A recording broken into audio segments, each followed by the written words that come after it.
Happy Wednesday! I actually think I'm going to start calling this Recap Wednesday because it seems to be a great day where I can make these vlog videos and really have enough content gathered up where I can create a vlog worth watching, really. Like, I have stuff to talk to you about and there's stuff to share. I can just have more, honestly, to engage with you with, and I have a lot. I have almost too much, in fact, for this video, and it's because of that I wanted to make this vlog video here in my studio opposed to making it in the parent pickup line, because I want to make sure I can get through everything that I want to share with you so we can start from today to next Wednesday and start fresh on what new happened then, and I'm not carrying anything over like I have before.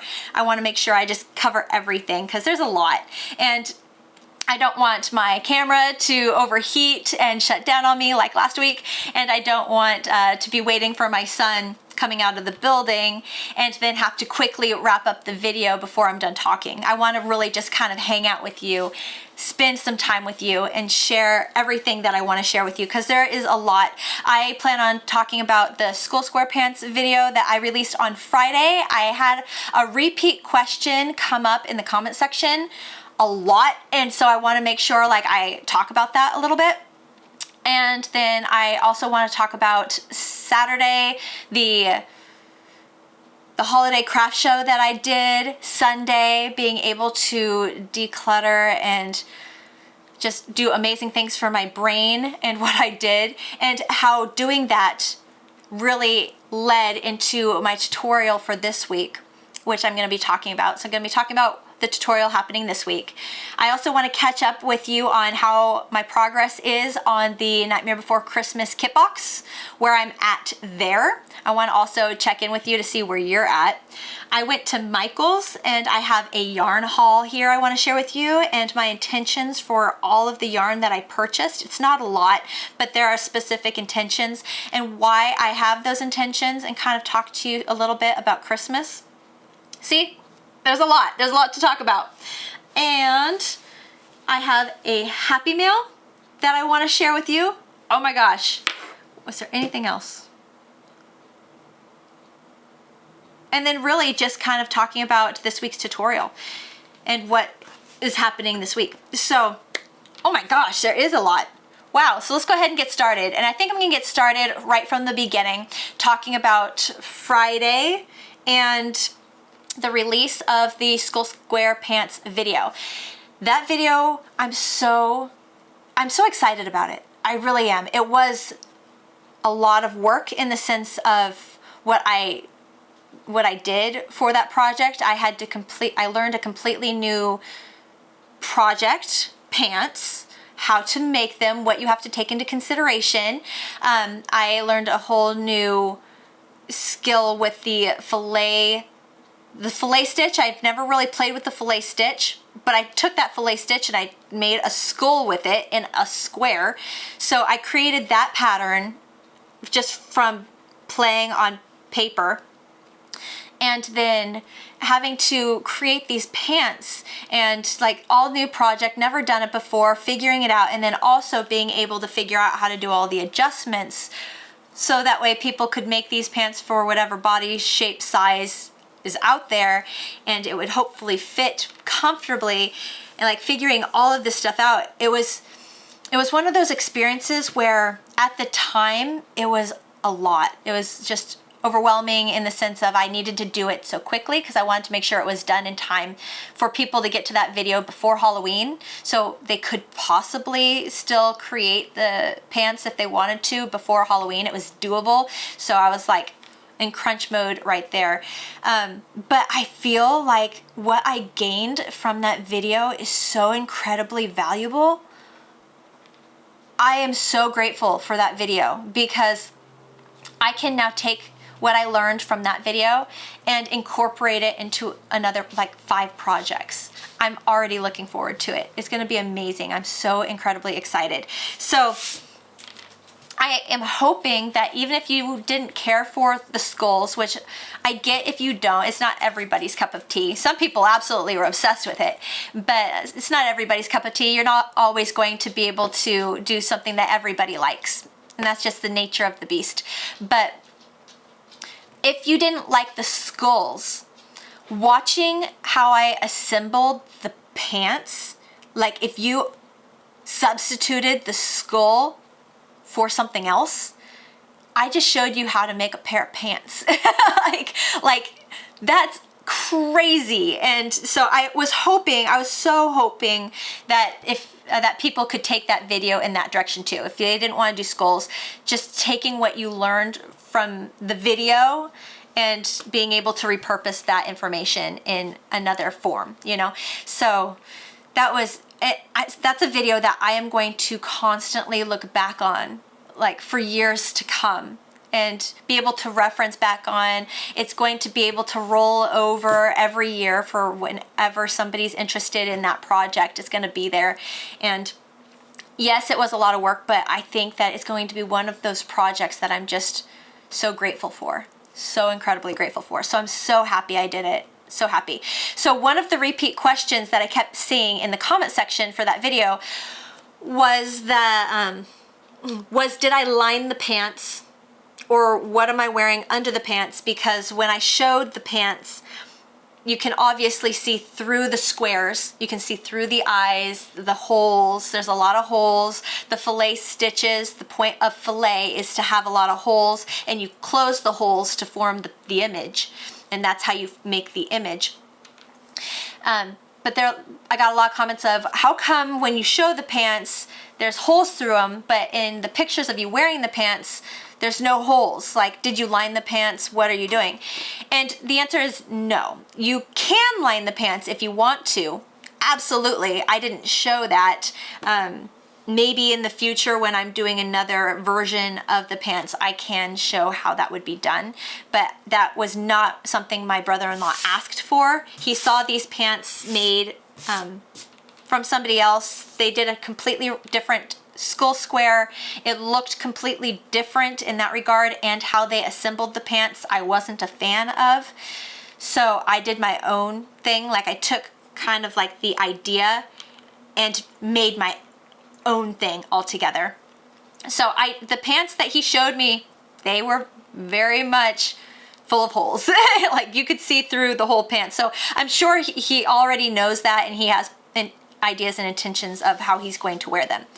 How I wore them is I put leggings on underneath. I wore black leggings on underneath. So you don't have to line the pants. You could really just put whatever you want under the pants for warmth or for privacy, if you think that the pants are showing way too much skin. Ideally, I think I was going to try to wear just spandex shorts, because that way you could still kind of see that the leg shows. But then I thought, I don't want people to look at this picture and see my legs, because then they will see completely past the project and all they will be focusing on are my legs. And I was like, I don't want that. And that is actually why in the pictures I'm wearing black from my wrist to my neck. Like, I am covered, like you don't see anything. I blacked all of my body out to bring full attention to the pants. That's what I really wanted. But I could see how that would confuse some people on why are the pants see-through in the tutorial, but when you're wearing them, they're blacked out. I'm wearing leggings. I'm wearing black leggings. And honestly, looking back now, I'm like, oh my gosh, that just opens up a whole new twist on these pants. You could wear different colored leggings underneath the pants and change the look entirely. You could wear orange leggings. You could wear purple leggings. You could wear red leggings. You could wear green leggings. You could wear whatever color underneath the pants that you want and complement the squares completely. And I'm like, mind blown. That just completely elevated the whole project so much more.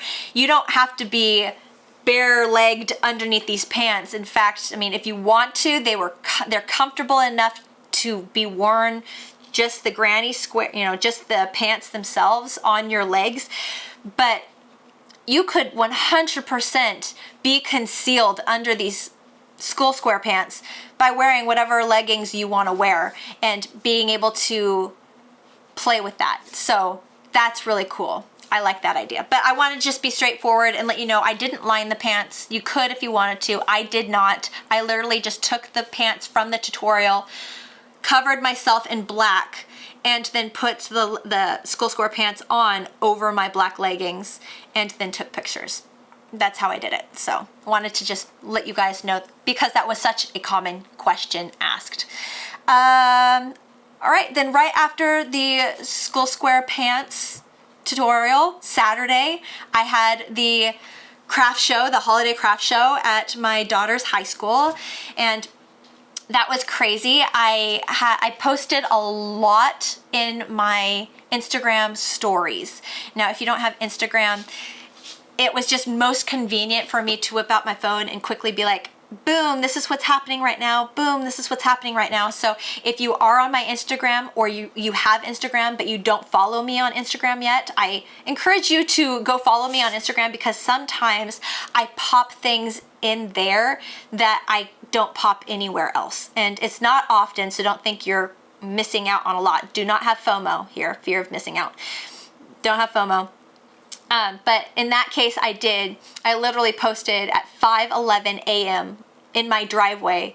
I'm like, it's 5:11 a.m. We're getting things going. I literally woke up at 5 a.m. Saturday, jumped out of bed, and was in such go, go, go mode, like full of, oh, what's the word? Adrenaline. I was full of adrenaline and just like, like, carrying totes to my car because Friday night I was doing something. I was out with my friend Hannah. She took me out somewhere and it was something that we had already planned. So I was out the night before and so I didn't have a chance to load my car up. I didn't have a chance to like pre-set up at the show. So literally it's 5 a.m. and I'm like taking totes out to my car, loading up my car, and I would like whip out my phone and be like, here's tote number 2, here's a full car, you know, like I wasn't like tote 3, tote 4, tote 5. No, I was like, oh, quick, I can like record this real quick. Oh, I haven't recorded in a while, record this real quick. Like, so that is kind of how I was there. And then I recorded little bits of me at the show and then me coming home and just being fried. That was a lot. I honestly was in this adrenaline rush from 5 a.m. to 9 a.m., like straight 4 hours, until I could finally feel like I could start to relax. I wasn't ready. I was not ready for the show. I thought I was, but I wasn't. And it showed a little bit. I finally got myself to a place where I'm like, okay, I can calm down about noon, 1 o'clock when, lunchtime. But I was like, you know what, next year I'm going to do this again and I'm going to do it better and I'm going to have more of a plan. This year I didn't have much of a plan. It was more so I'm going to go there and dive in again. And my kids were so excited. They're so excited for me to do it again. They remembered when they were little and I would do it. It was so adorable. My daughter, we brought everything to our spot, our vendor spot. And my daughter's like, nobody help me. She like kicked everybody out of the spot and she's like, I got this. And so my daughter is the setup queen. She loves to set everything up for me. And my son loves being in charge of the cash box. He loves doing the transactions and loves being in charge of the money. I'm like, you are so funny. Of course, I was there like watching everything he was doing. But that was something that he really enjoyed, feeling that responsibility, and so they love being a part of the craft show until about lunchtime, and then they're done, they're over it, and they're like, okay, I want to go home now. And I'm like, sorry guys, we have 4 more hours because it ended at 4. But they were troopers, and I was just, their excitement for it made me excited, and the bonding that we did over it and the memories that we created from it it was so cool. And because of those things, I'm like, I have to do this again next year, but I need to do it right. And I need to be more, more on top of what I'm making, what I'm selling, how I want everything to be displayed and portrayed, you know, so it'll be different next year. But after that was all over, I came home and I was fried. I was beyond fried. I was like literally burnt to a crisp. I did a little vlog real quick saying I'm home, I'm done, I'm gonna sit on the couch, and I did. I sat on that couch and I played Animal Crossing for like 2 hours. Because I like Animal Crossing. I like interactive games that are task-oriented games. After a while though, I start to get mad at myself and I'm like, why am I cleaning my house in the video game when I should be cleaning my house in real life? Or I'm like, why am I watering all the plants in the video game when I'm looking at the dead plant right there that needs to be watered? You know, it's silly. It's so silly. And then I get like, I get on myself a little bit and I'm like, all right, I gotta put this away because now I feel bad. But yeah, so that's what I did for the rest of Saturday. Sunday, I didn't want to look at my phone. I didn't want to look at the computer. I didn't want to look at Crochet. I was like, I need a break. I need a break hard. So Saturday we deep cleaned the house, which is, it's like we spring cleaned, but in the fall. You know, there was so much clutter around our house that we've accumulated, so much junk. And we're like, you know what, we need to just declutter. We need to just get rid of a bunch of stuff. And so I made myself in charge of the laundry room. I stayed in that laundry room for hours, and I tell you, I made that laundry room look amazing. I literally like scrubbed everything, went through every cabinet, emptied every cabinet. We had some leftover sticker paper to line shelves. It looks like marble. I don't know if you've seen this before. It's like a big sticker and it comes in a roll. And you have to cut the sticker out to dimension and then you line the shelf with it. And this one that we had looked like marble. And so like I did that with one shelf and made it look all pretty because it was definitely looking rough. And I was like, this looks awful. I'm gonna cover it up. So washed it and then put this really cool liner on it. I went through everything. In fact, there was one cabinet that actually had a tote full of our winter wear. It's like our beanies, our scarves, our gloves, and I found a bunch of crocheted stuff that I have made in the past that needs to be thrown away. It's been well loved to the point where it's like falling apart. That doesn't even like, it's like falling apart, and so you can't even really see it on the video, but there's like pieces of it literally coming out, falling apart, and it looks rough. Everything about it, even the pom-pom is missing off of the end. It's, yeah, and so I'm like, these things need to go in the garbage, and I need to make new things, fresh things. There's other things too where I've just kind of grown in my ability to crochet, such as this beanie I made for my husband because he's a New York Knicks fan. I bought the patch online, made the beanie in the colors of his team, and I attached the patch to it. Now I look at this and I'm like, what was I thinking? This is clearly too small. It's made with like a single crochet stitch all the way around, which is insane. Like, it's solid and that's great and all, but it's not comfortable, you know, and so it's not to size, it's not comfortable, but I got the colors down, and actually I'm gonna reference this again here in a second, but I'm like, you know, I'm looking at these projects and I was just gonna go ahead and throw them in the garbage, but then I was like, I might actually be able to take some of these ideas that I created years ago and repurpose them and maybe create a new project based on some idea that I had years ago, you know, like re-pick up the wheel instead of starting completely over. So I brought them all in, and I've been just kind of looking at them and like, what can I take from this? What can I take from this?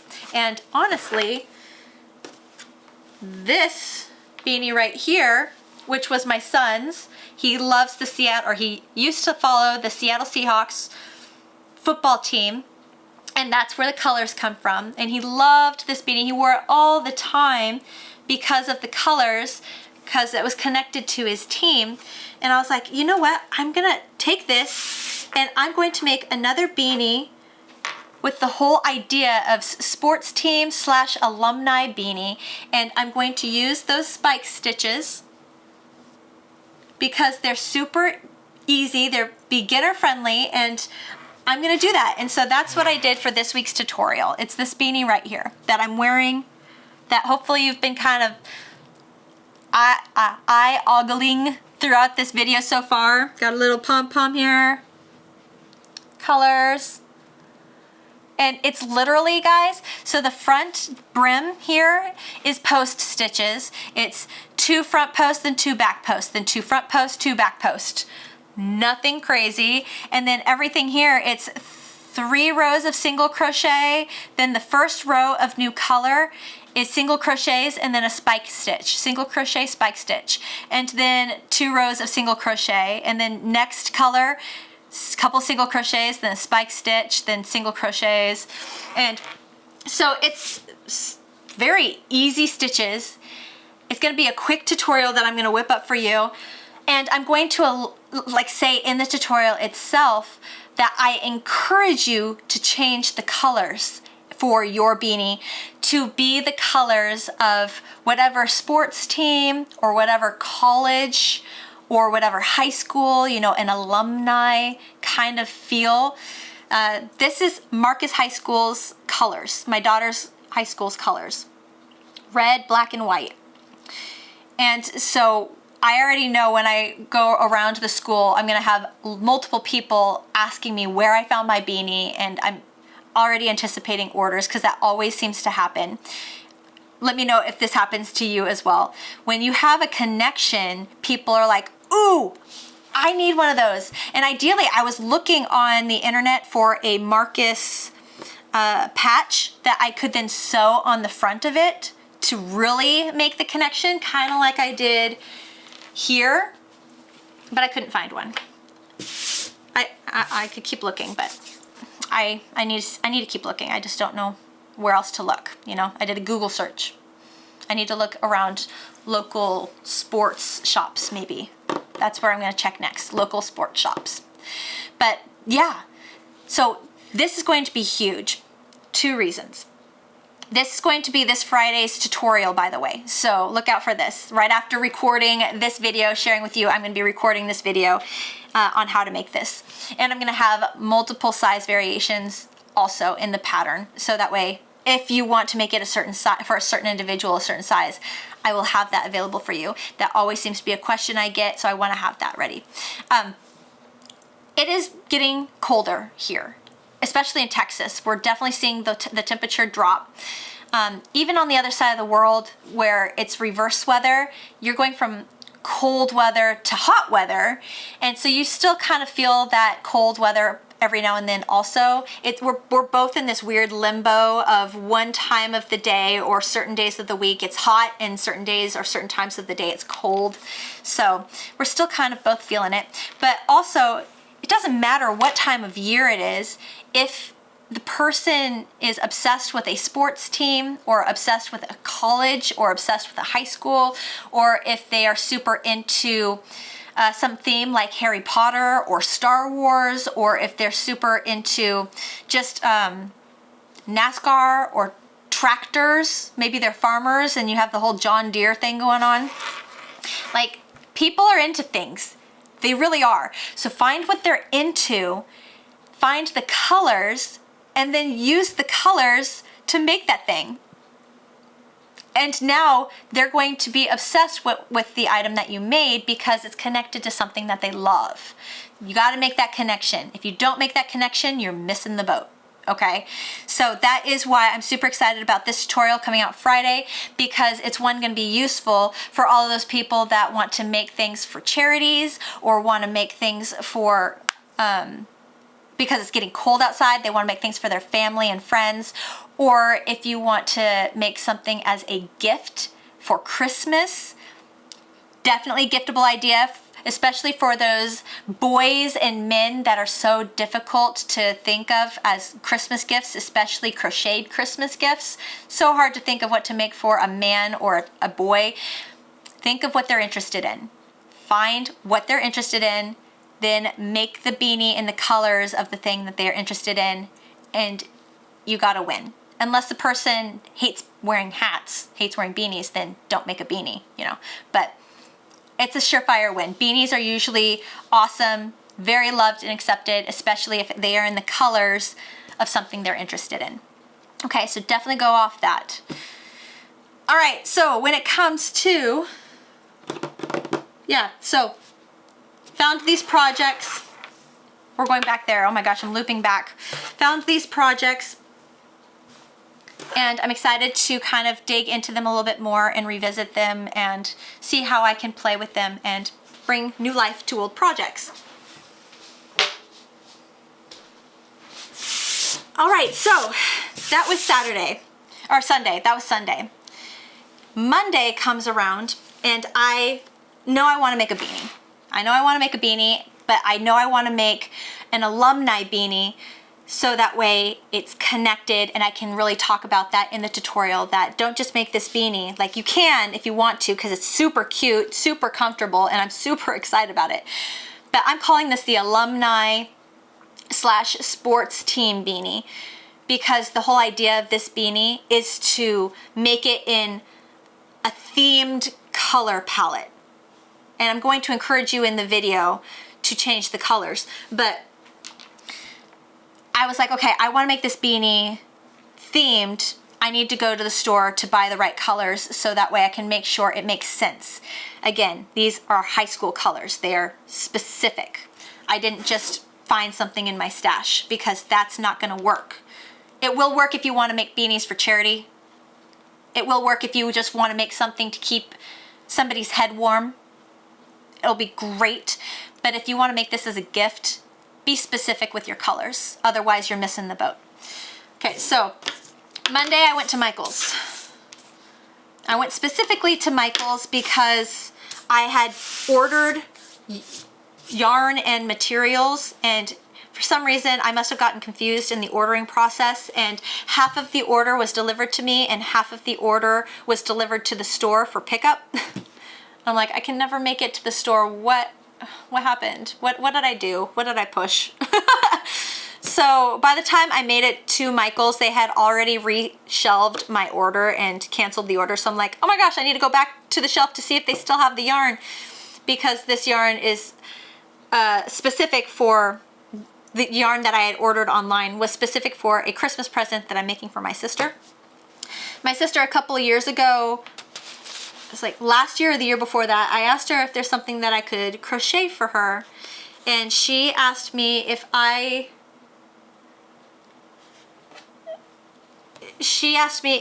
had or if I could make her a hippo, because she loves hippos. And I was like, sure, I can make you a hippo. So what I had in mind was to make her a big hippo, like a pillow-sized hippo. So the hippo body is going to be flat and wide, so you could lay on it or cuddle it, and then it's gonna have the head, the legs, and the tail. But the colors,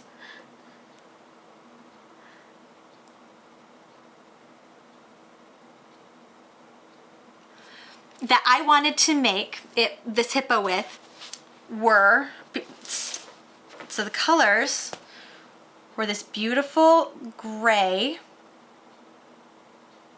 That's going to be the main body of the hippo. And then this pink for like the nostrils, the ear, the inside of the ears, the pads of the foot, like the details. That's going to be what the pink is for. And I'm super excited because look at this yarn, guys. Like, look how soft and plushy that is. Oh my gosh, it's so incredibly soft and so cuddly. She is going to die. I'm just grateful that she doesn't, I don't think she watches my vlog videos. Mom, don't tell her. This is what I'm hoping to make for her for Christmas. I'm just hoping I can find the time to squeeze it in. But yeah, this yarn that I'm using is Loops and Threads Sweet Snuggles from Michaels. It's a size 7 weight yarn. It's 100% polyester. I'm hoping because it is so thick that the stuffed animal will work up fast. And especially for the size, because I want it to be a bigger size, that this one will be enough yarn. If it's not, I can still order more. They had more. But that this will be enough yarn and that this will work up quickly for the size that I want to make. So excited about this. What else do I want to share about this yarn? It has 109 yards of yarn, 100 meters, 250 grams or 8.8 ounces of yarn. The colors here are Fog and Pink. So I think that'll make a really cute hippo. What do you think? I'm so excited. So excited about that one. I do have the receipt here. Now, I used a coupon and then I also had a Michaels voucher because I shop there often, and if you have their app or sign up for their rewards, then you can get cash back vouchers or money back vouchers, and I had a voucher that I could use. But each skein is $9.99. It's a lot though, and it's soft and it's nice yarn.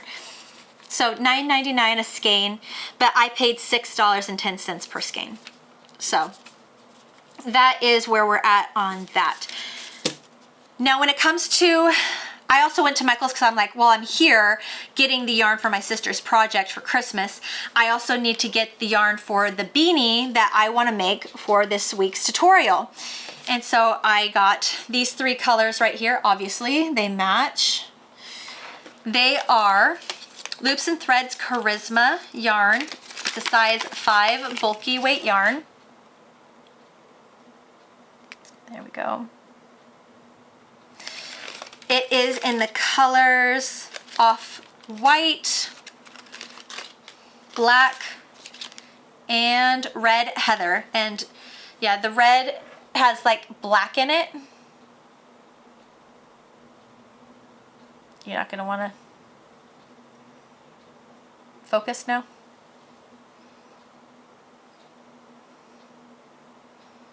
Weird. Doesn't like red, but has little bits of black mixed in with the red, so it's not like a solid red, which I liked. And I didn't want white, I wanted the off-white because I wanted kind of that vintage feel to it. So even having this red that's kind of, oh, there we go. There we go. This red, it's not like a straight red, so it kind of feels vintage. And so I'm like, yes, I like that vintage look a lot. So that is that. This yarn is a size 5 weight yarn. It is 100% acrylic. I got yarn very similar to this. That's a wool yarn. And I was like, okay, I want to make this project, but the wool is going to be something that I'm going to need to figure out because not everybody can use wool because there's a lot of wool allergies. But this works up amazing. And it's 100% acrylic, and it feels and works up very similar to the wool. Each skein of yarn has 109 yards also, which is really funny because this has 109 yards also. 100 meters, 100 grams, 3.5 ounces of yarn per skein. How much did it cost? The Charisma yarn was originally $4.99 a skein, and I paid $3.05. So there is that. And I liked the 3 colors, but honestly use however many colors that you need for the sports team or college team that you are making it for. Lastly is, while I was on the boat, first I was going to make my husband something, and then I was like, no, I want to make the high school colors. So found these first. These are the wool colors. Now again, this is stemming off of this project. I made this for my husband for Christmas one year. Obviously the pom-pom is gone. It is gone. But I made this for my husband for Christmas one year, and even though it didn't fit well, and even though it wasn't the most comfortable, he loved it. He loved it so much because I made it in the colors of his favorite sports team.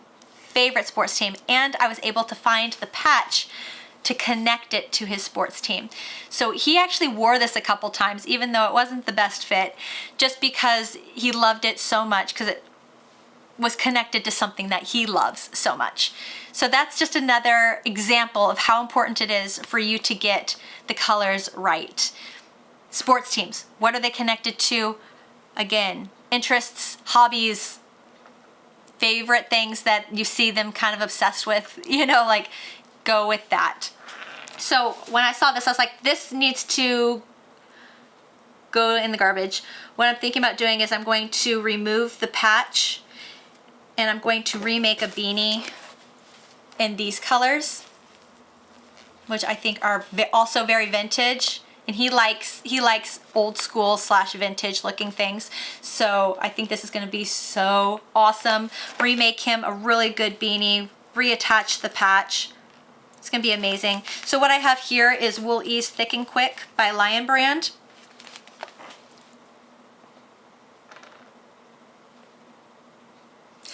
It is a size 6 though. These were a size 5. This is a size 6, so I think I'm gonna make a different type of beanie with these, doing a different idea, playing with a different design of beanie, because this yarn is a little bit thicker, and that way I can keep this beanie using a size 5 weight yarn and all the dimensions lining up, and then make something with a size 6 weight yarn that's different. So everything can line up here. So this Lion Brand Wool Ease Thick and Quick yarn is a size 6 weight yarn. There's 106 yards of yarn, 97 meters, 6 ounces or 170 grams of yarn. This is the color Denim. This is the color Pumpkin.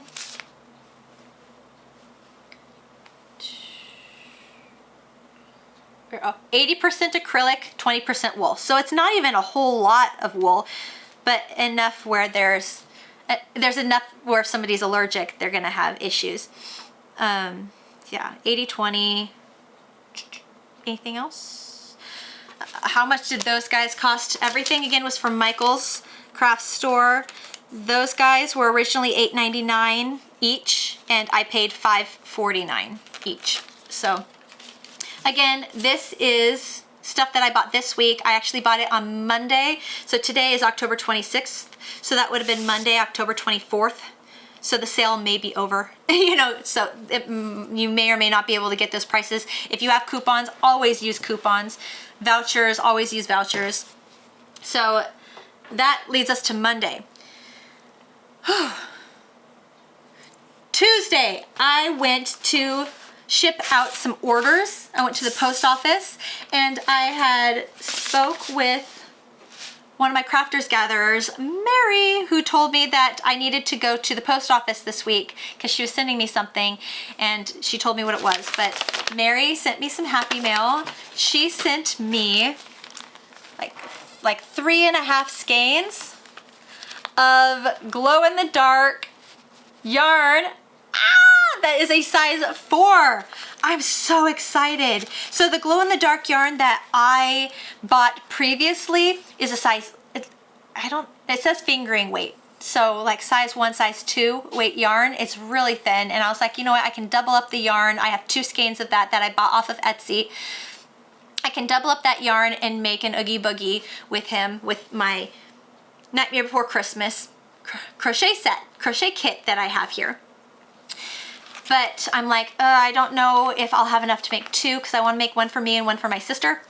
And Mary she was like, Tiffany, I had extra glow-in-the-dark yarn and I sent it to you. And I'm like, oh, you're so amazing. Like, seriously, that's so cool. It's one awesome reason I think it's super cool that I make these vlog videos and I share with you what I'm experiencing with the projects, what I'm having to do, and then hearing somebody or having somebody hear me and say, I have extra something that I can just send to you is so special. I think that's so special. So thank you so much, Mary. That's amazing. And I like working with size 4 weight yarn best anyway, so this is gonna be awesome. If I can make 2 Oogie Boogies with this, that would be incredible, because I'm hoping he's not too big. We'll see.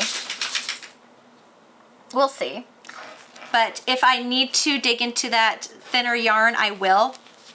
But I'll do that second. I'll make the first one with this guy and then dive into that second. So super excited with that. Thank you, Mary. And that leads me into my progress with the Nightmare Before Christmas kit box.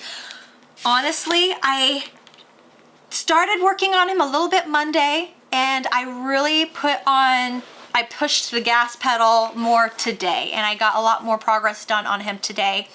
And here is where I am at with Jack. I got his legs, his torso, his neck, and I'm almost done with his head. Super excited about him. Remember, my goal is to have Jack done by Halloween, and Halloween is Monday. So what I have left to do on him after I finish his head is his face, his arms, his shirt, his collar, tie piece, the wings on the back of his, or on his shoulders, his coat tail, and that's it. So it sounds like after the arms that everything else is going to be just tedious things like details. So I'm hoping that I can get those things worked up pretty quickly because the big parts are done. Now, some things that I wanted to talk about in my experience when making him. One, black is hard to work with, especially when you are working thin tube pieces, and I was honestly working in a not very well lit area also. So I found myself counting the number of stitches I had in every row, because working with black can make it hard to see your stitch space. And we're trying to make our stitches tight, so it's not like the stitch space is open enough for us to see like a whole lot of light coming through there, so we know where to place our crochet hook. So I found myself with the legs counting the number of stitches in every row, just at a rhythm. 1, 2, 3, 4, 5, 6. 1, 2, 3, 4, 5, 6. 1, 2, 3, 4, 5, 6. Like seriously, all the rows that I needed to for the legs. It was crazy, but it allowed me to make sure I was staying on track with the number of stitches in each row. I didn't want to get that mixed up because you have a set amount of yarn in your kit. Second thing that I thought was very interesting that I actually learned something brand new with this project, and that was that there is an abbreviation for the invisible decrease. I learned about the invisible decrease 2 years ago, the very first year that I started my YouTube channel, and I think I referenced it vaguely in the Pokemon Pokeball that I made, the tutorial I made for that. If you decrease your stitches and you're decreasing tight stitches and you want to make sure that you can't see into the stitches, especially with amigurumi where you don't really want people to see the stuffing, the polyfill on the inside, if you do your decrease stitch in the front loops only of both stitch spaces, that is called an invisible decrease.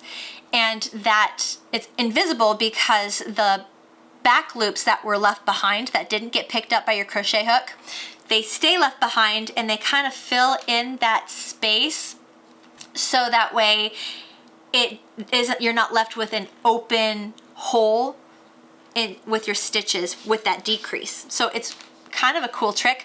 So I heard about that before. I knew about the invisible decrease. I didn't know that was what it was called, but I knew of that technique to decrease in just the front loops only, so that way the back loops concealed that.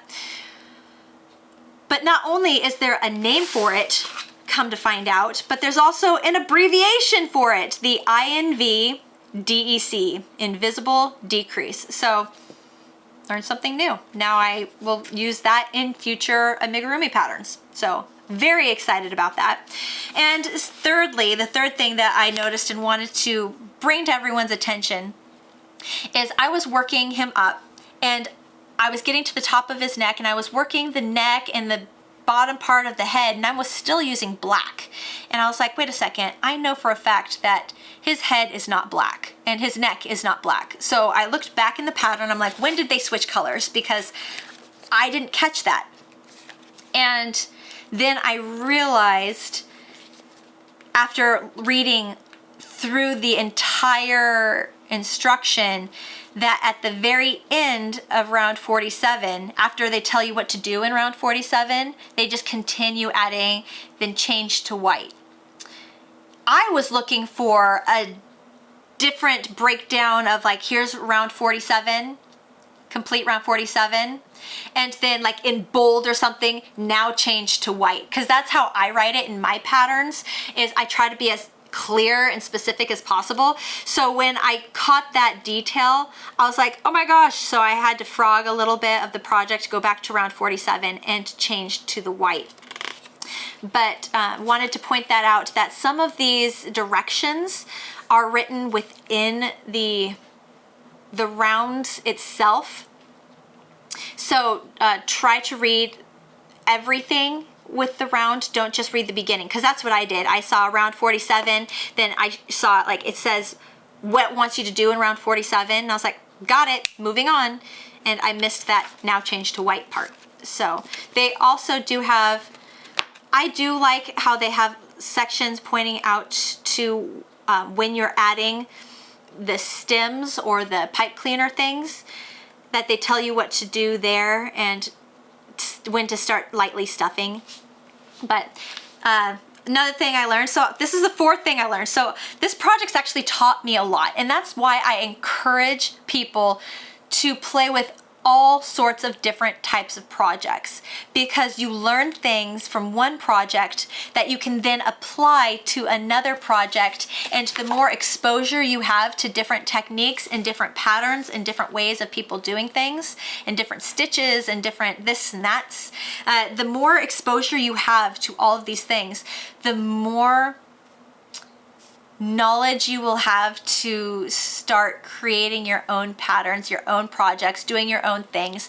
Or if a pattern is poorly written and it doesn't make any sense, you can figure out what the person was trying to achieve and kind of make your way to the end goal using other things that you've experienced and learned.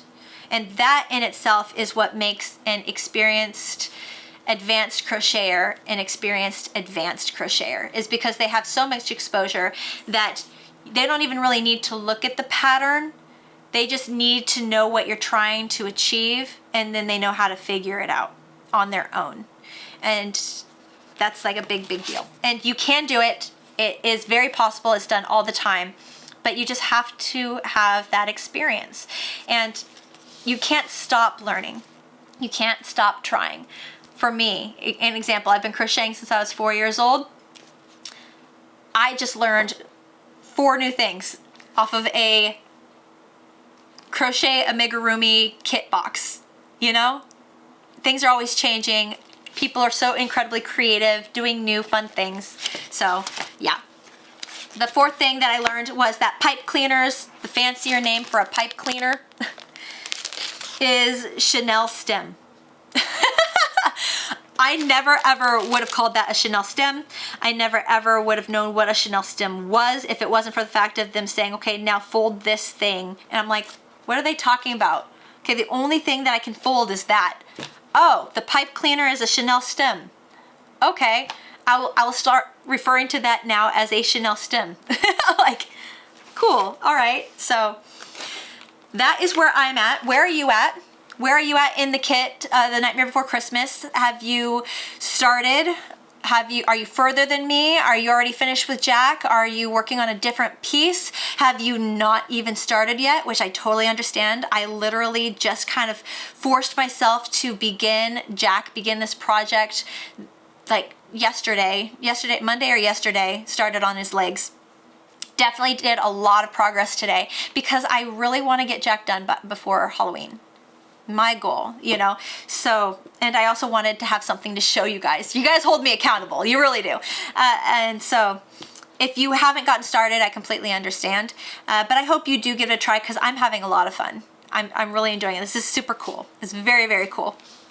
If you haven't even bought the kit yet and you are still curious, like you've heard me talk about it and you've had intentions of maybe getting your hands on it, I will put the link in the description section below this video again. And if you click on that link and purchase the kit from that link, you'll have the exact same kit that I have here that I am working with. And it also helps me out because it is an affiliate link. So I will get a small, like, thank you percentage kickback from it. So thank you so much if you do click that link and purchase from that. I appreciate that so much. Okay, so where else am I at? What else am I? Did I go over everything already?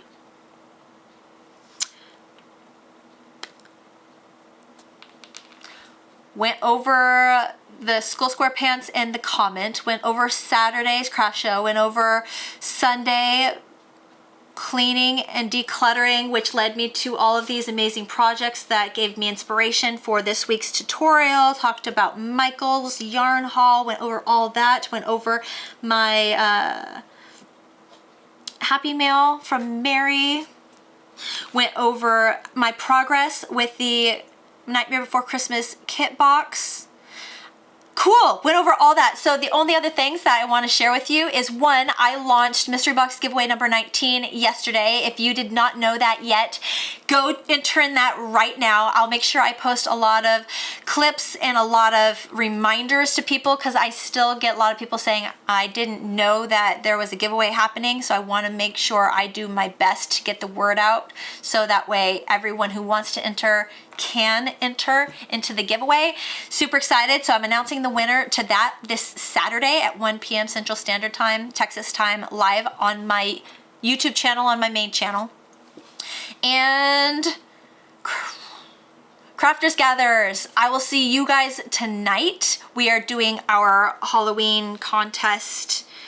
We made projects where we are going to vote tonight on whose project ended up being the most creative and whose project ended up being the most complicated, and they will win prizes, and I can't wait to see what you guys did. So excited. So guys, reminder, don't forget to be there tonight. I'll see you guys tonight. This Saturday, or this Friday, the tutorial is for this alumni sports team beanie. I hope you guys love it and stay tuned for that.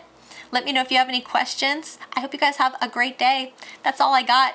It's a lot though. I hope you guys stuck through the whole video. I hope you guys like these videos because it's just kind of cool connecting with you guys, letting you guys see, you know, what life's like behind the camera. I appreciate you guys so incredibly much. Thank you for watching, and I will see you guys very soon with more content. Bye guys.